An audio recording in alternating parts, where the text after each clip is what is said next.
Boa noite a todos. Eu sou o presbítero Márcio. Já faz algum tempo que eu não tenho gravado nenhum vídeo, né? Como o meu programa está escrito na Bíblia ou não, eu quero só fazer um comentário rápido. Há umas coisas que eu ando escutando por aí que está entrando no meio da igreja. A questão do sono da alma. Bom, antigamente ninguém falava tanto isso, simplesmente só algumas igrejas aí, igrejas que têm esse costume de acreditar no sono da alma, mas hoje até no meio pentecostal está entrando e as pessoas estão começando a ficar descrentes sobre a questão da utilização da palavra dormir, que aparece muitas vezes nas escrituras sagradas. Mas todos nós sabemos que isso é um eufemismo. É uma forma de linguagem utilizada. A Bíblia é cheia, a Bíblia tem metáfora, eufemismo, presopopeia. A Bíblia tem um monte de coisa ali, de figuras de linguagem que são utilizadas ali para as pessoas do tempo antigo. E dormir ali está muitas vezes ligado à questão de estar dormindo, de estar morta mesmo, da pessoa morrer. Jesus provou isso quando ele falava lá no Evangelho de João, quando ele disse: Lázaro dorme e eu irei despertá-lo. Aí todo mundo disse assim, os discípulos disseram: se ele dorme, então ele vai ficar, então ele está bem. Aí Jesus cansou, viu que ele não estava entendendo o eufemismo, ele pegou e falou bem claro: Lázaro está morto.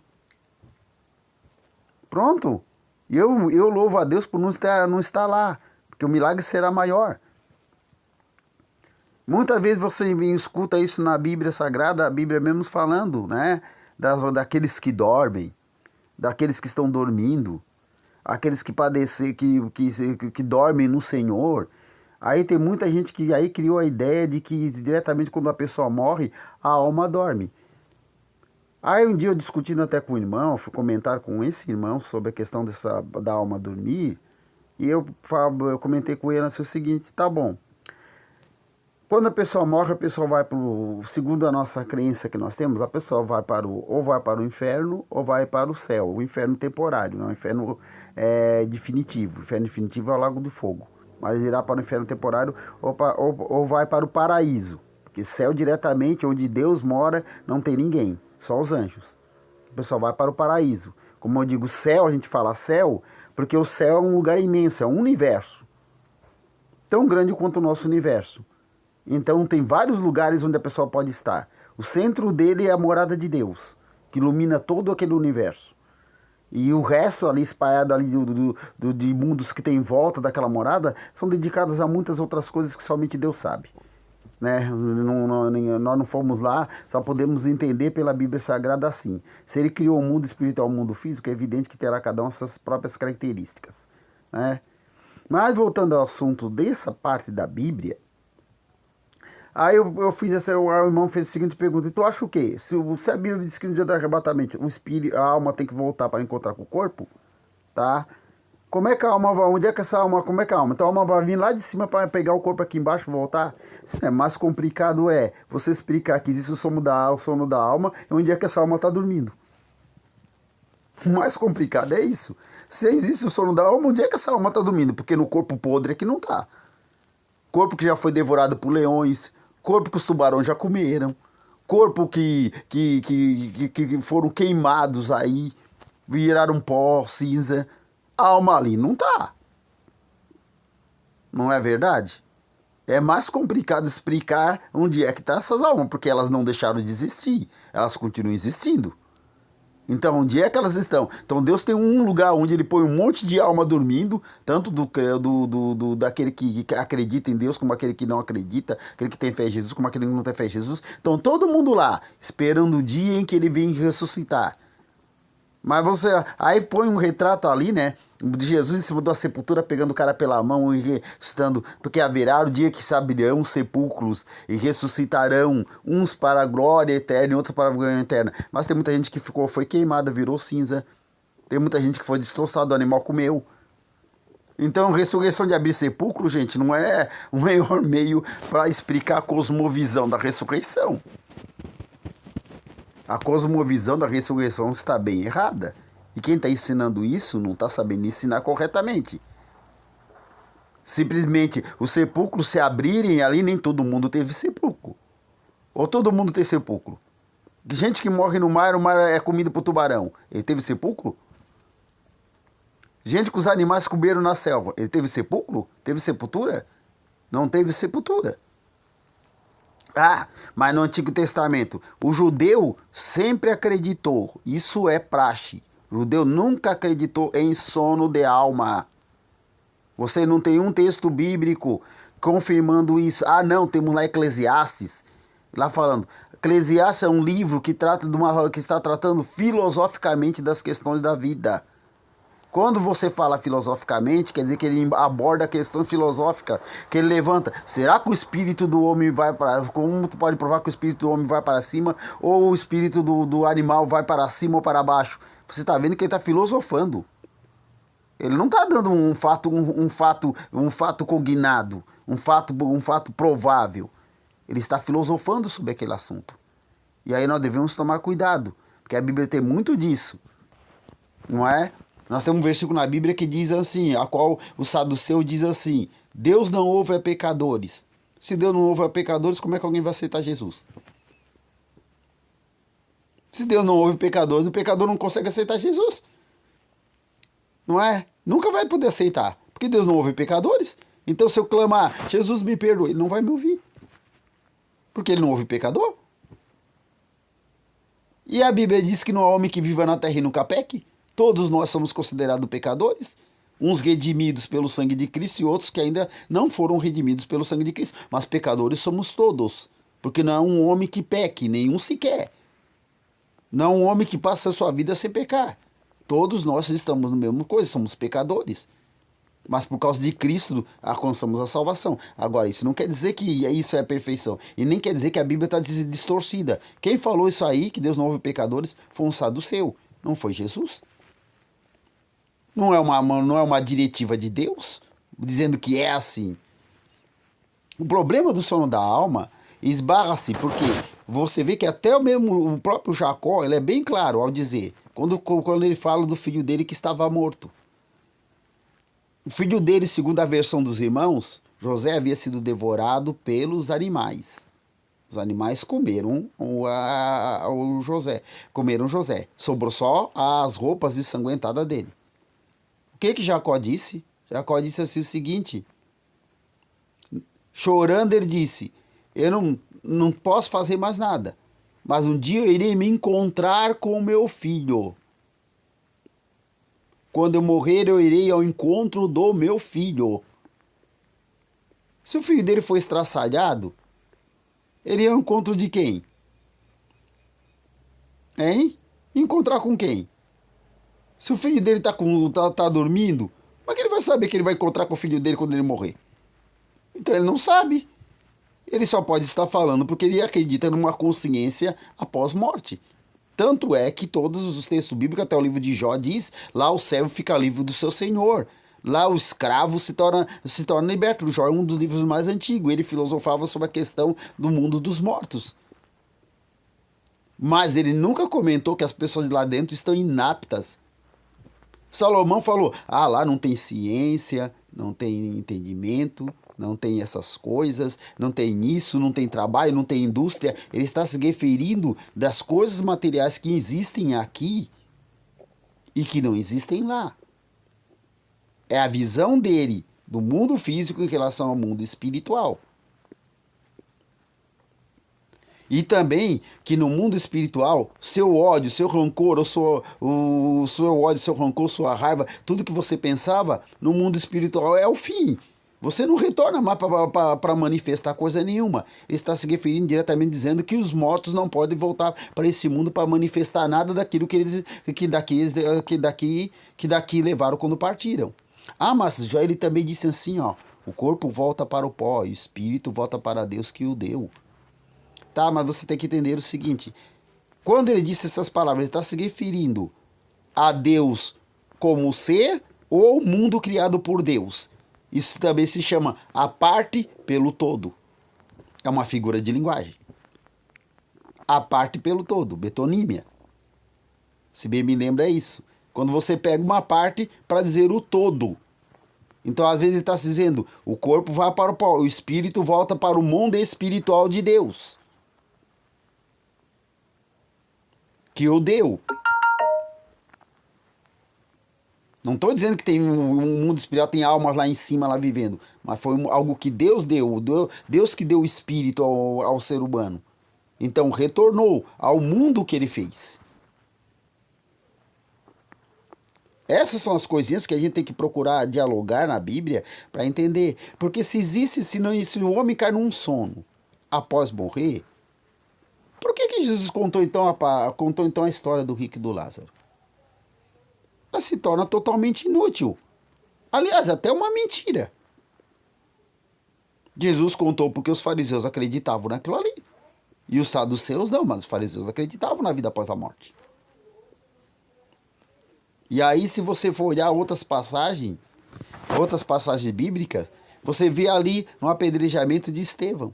Estevão, quando foi apedrejado, o que a Bíblia diz? Que ele viu os céus abertos e o Filho do Homem em pé, à direita do Deus Pai Todo-Poderoso. Então ele viu o Filho do Homem em pé, do Deus Pai Todo-Poderoso. Jesus podia estar sentado, estava em pé porque quem está em pé está esperando alguém. Estava esperando Estevão ir. Por isso que os fariseus se queimaram, porque se fosse só ele dormir, eles não estavam queimados, mas ele disse que viu o céu aberto, o Filho do Homem em pé, à direita do Deus Pai, quer dizer, estava esperando ele. Aí isso queimou os fariseus que apedrejaram e o mataram. Então são textos todos que afirmam, dão a semelhança que existe consciência depois de partirmos desse mundo. Ou num lugar bom ou num lugar ruim, mas existe consciência.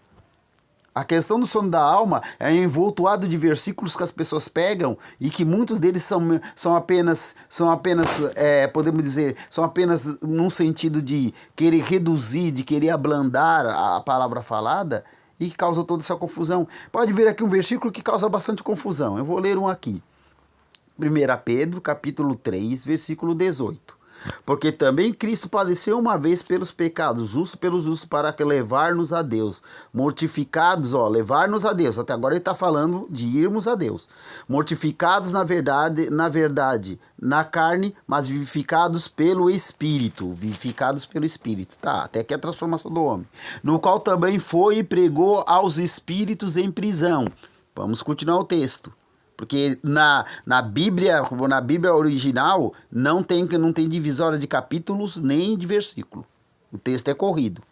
O versículo existe em nossas Bíblias. Mas o original grego não tem essa divisão. Isso aí foi colocado mais tarde. Então vamos ler como se fosse uma passagem só.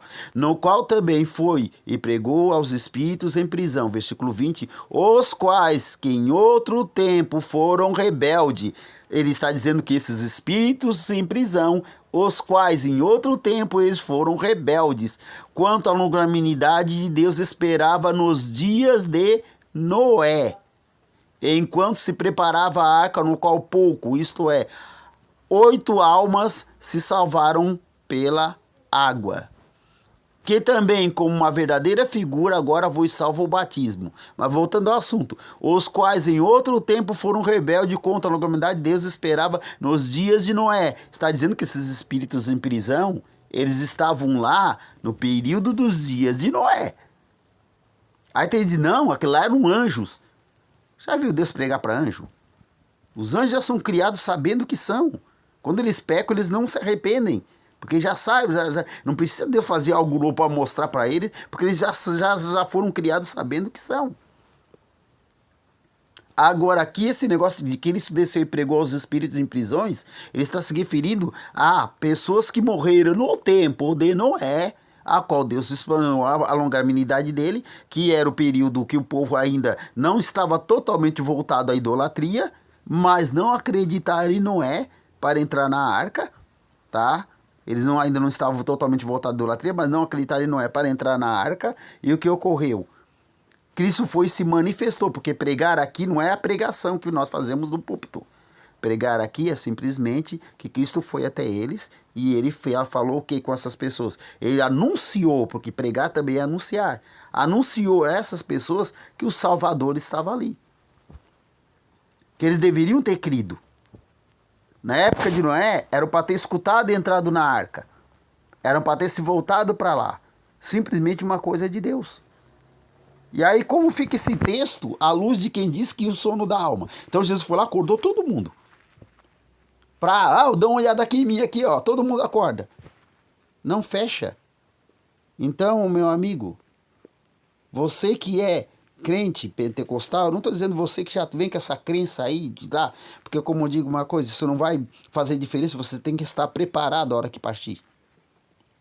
Tem que estar preparado a hora que partir, para encontrar-se com seu Deus. Mas sono da alma não tem teologia bíblica que apoie com 100% de certeza. É cair no engodo e no engano. Porque senão teria que ser criado um lugar para colocar essas almas. Aí tem gente que diz, mas o espírito volta para Deus que o deu. Então quer dizer que Deus vai pegar o espírito do crente, o espírito do ímpio, daquele que não acredita, todo mundo vai voltando para Deus. Daqui a pouco Deus está cheio de espírito. Ele está falando do mundo do mundo espiritual. É a parte pelo todo, metonímia. A parte pelo todo, quando ele está dizendo o que volta para Deus que o deu, sim, por quê? Porque nós somos criaturas o quê? O homem é criatura espiritual. Deus deu espírito, então voltou para o seu mundo. Mas dali em diante ele não dá informação de se aquela alma diretamente foi para o céu ou foi para o inferno, porque todo mundo entende que o inferno pertence a Satanás. Não, o inferno pertence a Satanás. O inferno não é do diabo. O inferno é de Deus. Assim como o céu. Deus é Senhor de tudo, do céu e do inferno. O próprio Jesus disse, eu tenho a chave da morte e do inferno. Ele conquistou o direito. Agora, quem criou de uma forma universal, tudo que existe, tudo que aparece, tudo que você vê e não vê, tudo isso pertence a Deus. Do Senhor é a terra, o mundo e todos que nele habitam. A Deus pertence tudo nesse universo. Então, quando você for defender o sono da alma, eu peço que você tenha cuidado de analisar corretamente a Bíblia. Isso não vai implicar na salvação? Claro que não vai implicar. Se você acredita que a alma vai dormir, mas você morreu crendo em Cristo como seu único Salvador, você vai acordar lá no paraíso, levado pelos anjos, conforme Jesus falou sobre Lázaro. Mas se você acredita que a alma vai dormir e é um homem rebelde a Deus, você vai acordar lá no Hades, em tormento até o dia do juízo final. Por quê? Porque o que é que adianta o Hades dar os mortos que haviam nele se as pessoas estão todas dormindo? O que o Hades está fazendo lá? Dando os seus mortos no dia do juízo final. Então o Hades não era para dar morto nenhum. Vai dizer que era a sepultura. Não, então agora vão arrancar todos os corpos da sepultura, pois as pessoas já estavam ali. Já estavam presentes. As almas das pessoas já estavam presentes.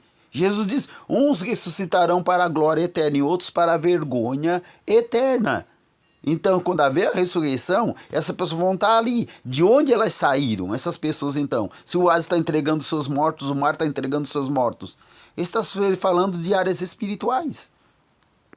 Então, nós devemos analisar a Bíblia com cautela e com calma. E não forçar o texto por nossa própria convicção. Só porque queremos impor os ensinamentos bíblicos, aquilo que nós acreditamos, não. Eu estudo a Bíblia, mas eu sempre estudo a Bíblia com humildade. Tem gente dizendo, não, tu quer ser soberbo. Não, não sou soberbo. Eu estudo a Bíblia com humildade. Eu acredito na palavra de Deus com humildade. Eu não coloco os valores da minha igreja, não adianta, tá? Não me importa se o pastor está pregando assim, eu não estou nem interessado. Tem presbítero pregando assim, não estou interessado. Eu não coloco as opiniões da igreja acima da palavra. Sim, a palavra acima das opiniões da igreja onde eu congrego. A palavra que vale primeiro. A igreja ela tem a sua função. Ela é importante? É importante para nos reunirmos, para mantermos a comunhão, para a exposição dos dons ministeriais, para que Deus possa se utilizar dos seus vasos para falar conosco. Mas em matéria de fé e doutrina, é a Bíblia a palavra de Deus. Essa aqui é a verdade. Sou o presbítero Márcio. E despeço agora de vocês. Voltando novamente, em breve eu vou começar a falar sobre Deus novamente, a gravar muitas gravações sobre Deus, né? Para que nós possamos aprender mais profundamente com a Bíblia. Eu tenho um estudo que nós vamos fazer sobre quem é Deus. Nós vamos aprender realmente quem é Deus. pela Bíblia Sagrada. Parar com essa história de essas coisinhas micuinhas que estão saindo por aí, que parece que Deus está virando mais um ser humano do que Deus. Estão colocando limites a Deus.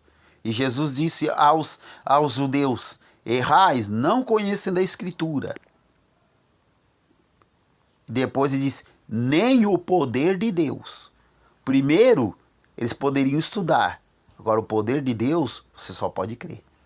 Porque ele está acima da nossa capacidade. Me despeço de todos vocês. Que Deus vos abençoe.